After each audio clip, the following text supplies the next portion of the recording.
You're from where? I'm from Virginia. How the heck did you end up here? Chasing a girl. I caught her. Okay. Much to her chagrin.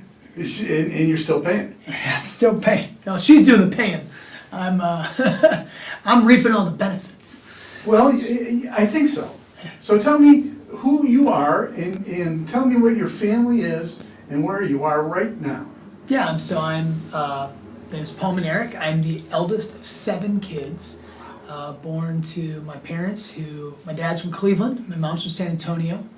They met in Texas. My dad was in the seminary, and he had discerned out of the seminary, but he'd already made a commitment to an older priest to assist him on a mission trip down to Texas. While he was there, he met my mom on the Feast of St. Anthony in San Antonio, Texas. So St. Anthony's a big deal in the Minarik household.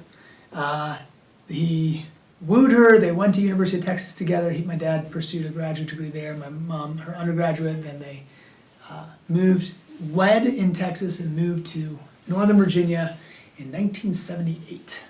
And I showed up a couple years later, and then 6 other siblings came. My youngest is still in high school, senior in high school. I moved to Chicago. I went to undergrad at George Mason University in Fairfax, Virginia. I went to Catholic University for a master's degree, and I moved here in 2008. I also spent some time studying in England and in Spain.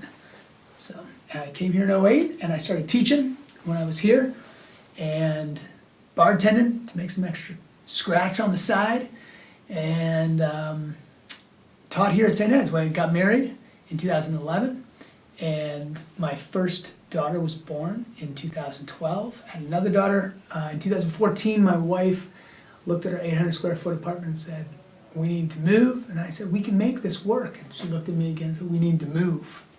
So we moved and found our way to Mayfair because it was a place we could afford. And lo and behold, there's a little Catholic church right down the road, St. Edward, which was a happy coincidence. There's no such thing as coincidence, just God incidence. And yeah, I started teaching here the next academic year. So 2015, 2016, that school year, I started teaching at St. Eds. Left after teaching for a while, but was still actively involved in the parish. And then Father Dom reached out and asked me to apply for the current position in which I serve, the Director of Faith Formation, which I took on in the summer of 2021. So now you're here. You've had some exposure to St. Ed's, right? How did you meet Father Dom? So I met Father Dom when he was a seminarian still. He was a deacon here, finishing up back in 2015, 2016, that year. So I was a new parishioner at that point, and I'd been a parishioner since fall of 14. So I predated Father Dom here at St. Ed's by a couple years. And he was, finishing up his last year. He was a transitional deacon, and then he was ordained a priest and started serving here as an associate pastor, fresh out of Mundelein. And he made the crazy decision to switch up the entire religious education program here from a classroom-based model to a home-based model where the families and the parents are the primary teachers of their children, which scared the pants off of a lot of people who felt completely inadequate of such a task. And but I was a dad of a kindergartner, and I was like, all right, well, I'll check this out. And so I started to come to meetings, and then after a little bit, he was like, hey, you should talk, you should join the team. I was like, all right, sure, I'll do that. So I started doing that, and then he was like, hey, we should do this small group meetings. And I said, cool, man, I'll do that, with young families. And then a couple out of that emerged a request from him to rethink the baptism prep class. So I was doing that, and then children's literature word. Anyway, eventually he was like, dude, you do so much. Why don't you come on the staff permanently and stop being just a volunteer? So anyway, so I knew him and formed a relationship with him when he was just associate pastor. and was very heartened when Father Anderson very humbly recognized that this was not the parish that he was sent to, St. Edward, that he thought he was going to retire out of, and he had all these things, all these plans. He said, you know what, I'm not needed here. This isn't for me, but this young guy, he's who St. Eds needs. And so The young guy being, Father Down, yeah, the associate pastor who was about to be transferred to another parish as his second assignment as an associate pastor. And so Father Anderson petitioned the archdiocese and said, you know, I think that I've served this parish in the way that I was called to, and now I think I need to get out of the way, and I think you should name this young, chatty upstart the pastor. And praise God that the archdiocese first balked and then ultimately said, yeah, we'll do it. And so it was cool.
That is a great story. Yeah. Yeah, it's cool. Kidding me. Yeah, that's how it worked. So, you know, now that I got to know you a little, I'll bet you went upstairs and went to that document. Well, no, I haven't actually seen any of like Okay. documents or anything. I just know this. I know Father Anderson. He's up in. You know what to do. Yeah. Yesterday with Father Dom, I do things 5 times, right? Just because you just got them, right? Yeah. So that agenda is like, it's old, but it's not. It's kind of like a working document, Right. right? But, you guys are constants. You guys are consistent, and I say that because it's fucking important as all hell, and you don't know until you do it, right? You're ass deep before you know.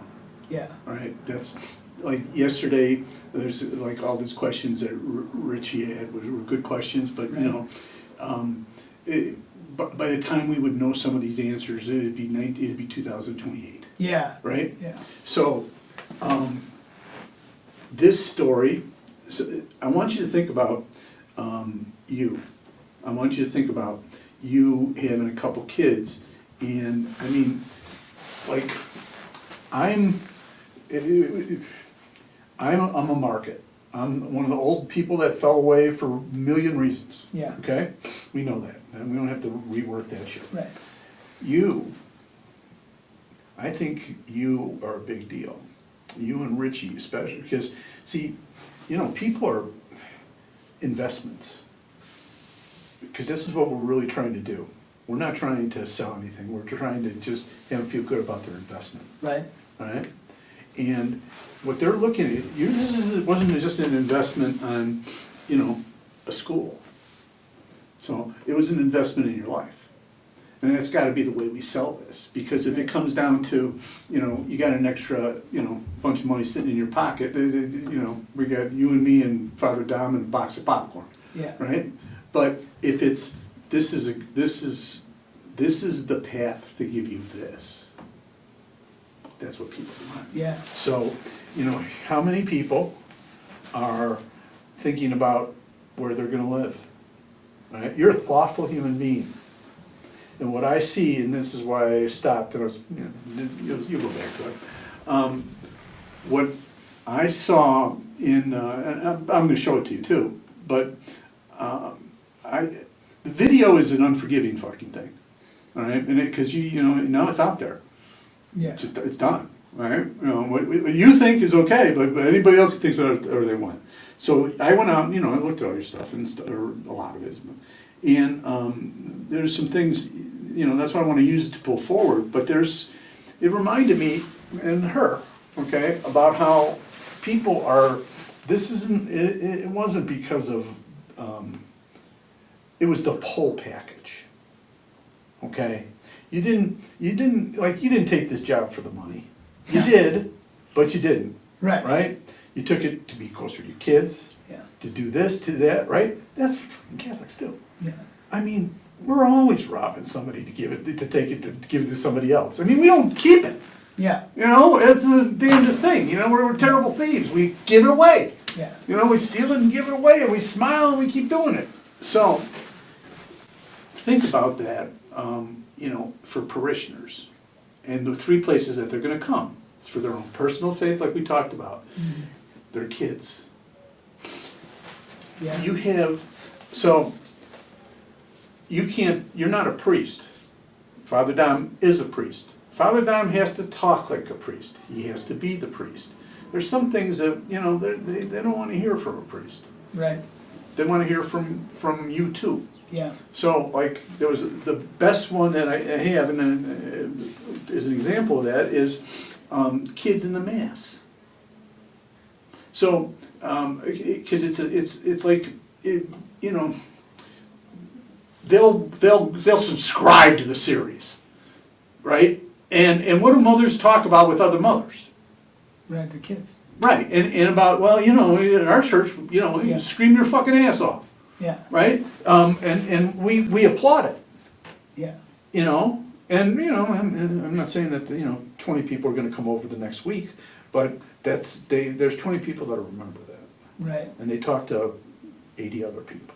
yeah, That's the start, that's what I'm trying to, all these things that I'm trying to kind of introduce you to, that's why. This is how it really works, right? Yeah. So, you know, as you talk about the benefits to you as Paul the father, as Paul the husband, I mean, those are big deals, yeah, right? You know, because they dovetail.